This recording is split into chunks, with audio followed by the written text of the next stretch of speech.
My name is Jorge Me. I'm an artist from Guadalajara, Mexico. I was trained as an architect originally, and then with the years I moved to art. My work is a mix between different disciplines. I could say that it began really focused on architecture and literature, and with time I focus more on language and poetry, and I explore different media as sculpture, drawing, painting.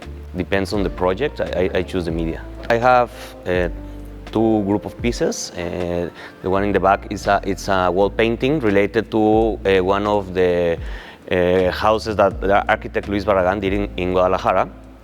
So the wall painting relates to the floor of the house, which is it's exactly a replica of it. So my idea was to convert this not that beautiful part of the architecture, which is the floor, to something totally different, and to have something that is basically not that important, apparently, to have like a strong presence, and be moved to a different media. I think the idea was an exercise of changing media from one media to other, and it would be like a group of pieces that they could mix between them. So you can have the drawings on the side, but you can also have the drawings on top of the wall painting, for example, and then you have like this change from bidimensionality to three-dimensionality, and then again to architecture in this case, in the original installation that it was in the house.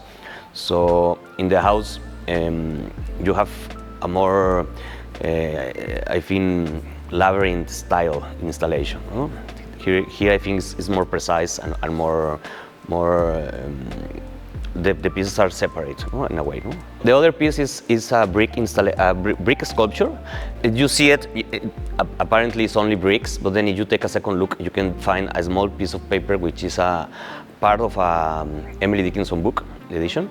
That you find in the back of the installation, and it says, "I took my power in my hand."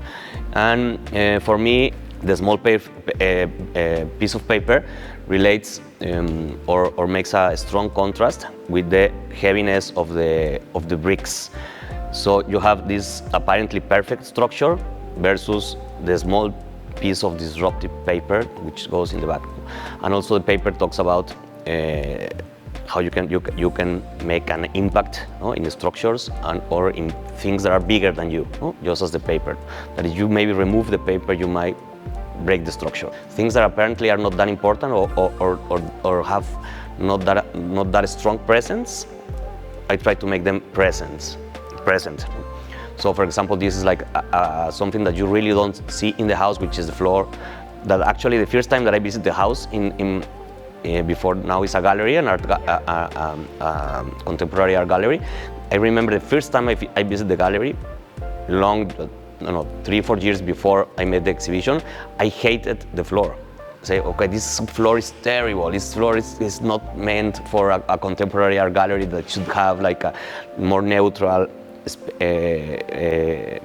floor, no? Like you normally have like gray concrete, no? Something that is not really having a strong presence with the works that are going to be exhibited there. Yes, exactly. And then 3-4 years later, I base all my exhibition there in the floor, no? So in that sense, I think is this thing of trying to find something to grab, yeah, that maybe is not what you first see in something. No? Yeah. And the other piece, I began making brick installations years ago, like trying to use a material that it was easy to obtain, it was cheap, yeah, and it was something that it has a strong visual presence, and just very naturally sometime I began using bricks in installations, and they have these bricks when they are in combination with other materials, like for example a book or a page or a page of a book, I think that they begin to have this energy and this chemistry between the materials. One is very heavy, the other is very light, and one is small, and the other one can be like very, very large, like a wall. So I think they begin to have like this connection, which is interesting.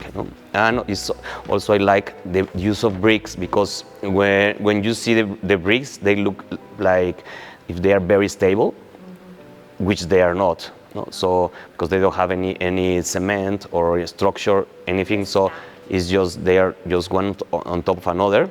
So you have this fierce idea of having something that is very solid, but if you touch it, it will fall. What you are seeing is not really what you are seeing. So you are supposed to begin making your own interpretation of the works, I think. I think Guadalajara has a very interesting community of artists. It's a small community, but very, very close together. And I think this exhibition it's interesting because it has different generations of artists, and we are all artists that were born, basically we were born in the city and stay in the city, because when we were younger, I remember it was the thing that you would do as an artist would be to travel to Mexico City, because everything in Mexico is very, very centralized.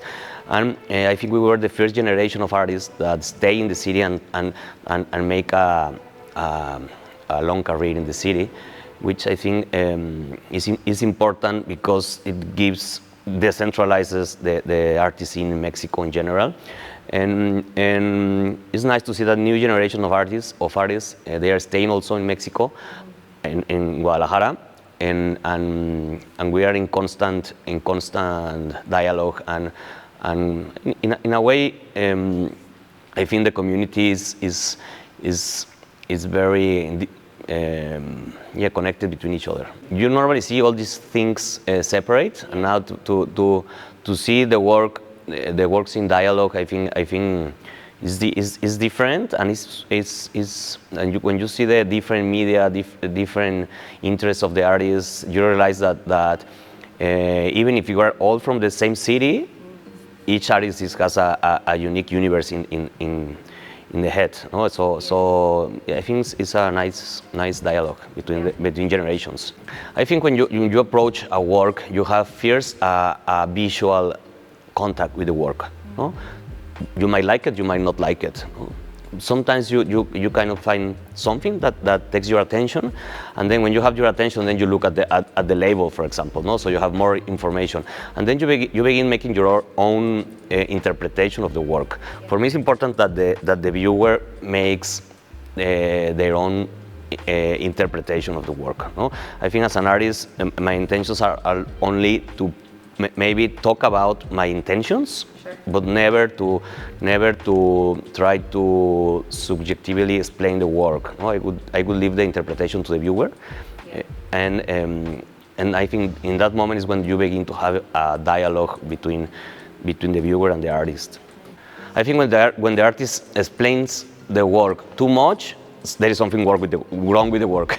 That if it needs too much explanation, I think the work is not speaking by itself.